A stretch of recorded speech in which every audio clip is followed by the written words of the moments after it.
आधी रात थी। जंगल में बारिश हो रही थी। सभी पक्षी अपने अपने घरों में सो रहे थे। जाग रहे थे केवल कौवे, जिन्हें भूख सता रही थी। मम्मा, भूख लगी है। भूख से पेट में चूहे दौड़ रहे हैं। ठहरे हो, सुन रहे हो क्या? बच्चे को भूख लगी है। तो मैं क्या करूं? इस समय मैं कहां से भोजन लाऊं?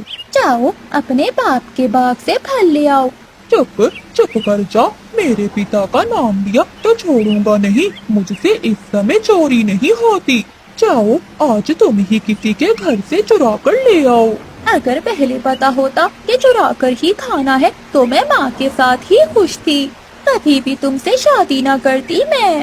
फिर गोरी कभी गुस्से में घर से निकल जाती है। गोरी सीधी मिठू तोते के घर जाती है। वो खिड़की में से देखती है, मिठू तोता और उसकी पत्नी सो रहे थे। बारिश का बहुत शोर था। गोरी कभी आहिस्ता से उनके घर में घुस जाती है। वो इधर उधर देखती है। उसे एक डिब्बा दिखाई देता है जो खुला हुआ था। वो खाने के लिए अपनी चोंच डब्बे में डालती है। मर गई, हाय मैं मर गई। इस डिब्बे में तो मिर्ची है। तोता और तोती भी शोर सुनकर जाग जाते हैं। कौन है? कौन है? रुको रुको।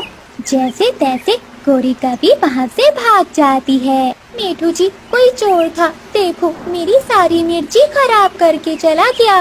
भाग गया? हरियाली, अगर पकड़ा जाता तो छोड़ता ना मैं उसे। गोरी कभी तेज बारिश में भागी जा रही थी और खान से जा रही थी। फिर वो एक जगह बैठकर बारिश के पानी से अपना मुंह अच्छे से धोती है। बच गई, बच गई। अगर पकड़ी जाती तो वो मोटी चोंच वाला सारे अगले पिछले बदले लेता मुझसे। अब कहाँ जाऊँ? अगर खाली पंख हो गई तो जग्गू सोने नहीं देगा। हाँ, चिड़िया के घर जाती हूँ। फिर गोरी कभी वहाँ से उड़ती है और वो सीधी गोरी कभी के घर जाती है। वो खिड़की में बैठ जाती है। चिड़िया भी जाग रही थी। वो गोरी कभी को खिड़की में बैठा हुआ देख लेती है। गोरी, मैं देख रही हूँ तुम्हें। अगर मेरे घर में घुसने की कोशिश की तो जलती हुई लकड़ी से पूंछ जला दूंगी मैं तुम्हारी। नहीं नहीं, मैं तो देखने आई थी कि चिड़िया जाग रही है या सो गई है। फिर गोरी कभी वहाँ से उड़ जाती है। अब कहाँ जाऊँ? ये चिड़िया तो बहुत सियानी हो गई है। हाँ, कबूतर, कबूतर के घर जाती हूँ।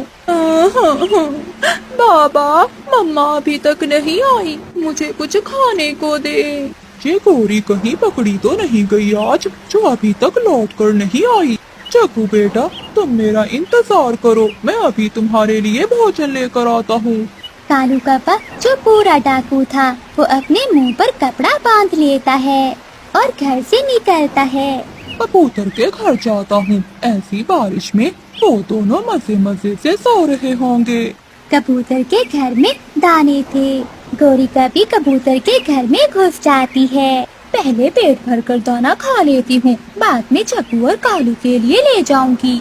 ऐसे गोरी वहाँ बैठकर दाना खाने लगती है। लूफी कबूतरी और कबूतर तो गहरी नींद सोए हुए थे। कालू कौवा कबूतर के घर में आ जाता है। वो खिड़की से देखता है और चुपके से कबूतर के घर में घुस जाता है। कालू को देखकर गोरी कभी डर जाती है। भूत भूत भूत।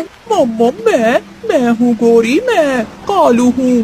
शोर सुनकर कबूतर और कबूतरी भी जाग जाते हैं। सबसे पहले कबूतर जल्दी से खिड़की बंद कर देता है, फिर उठाता है डंडा। कबूतर यार, मैं तो अभी आया हूँ। गोरी तो पहले से आई हुई थी। मेरे सुंदर भैया कबूतर, तुम्हारी आंखें कितनी सुंदर हैं। लेकिन कबूतर एक जोर का डंडा गोरी कभी को लगाता है। हाय, मर गई, मैं मर गई। कबूतर भैया, मैं तुम्हारे पाँव पकड़ती हूँ, मुझे छोड़ दो।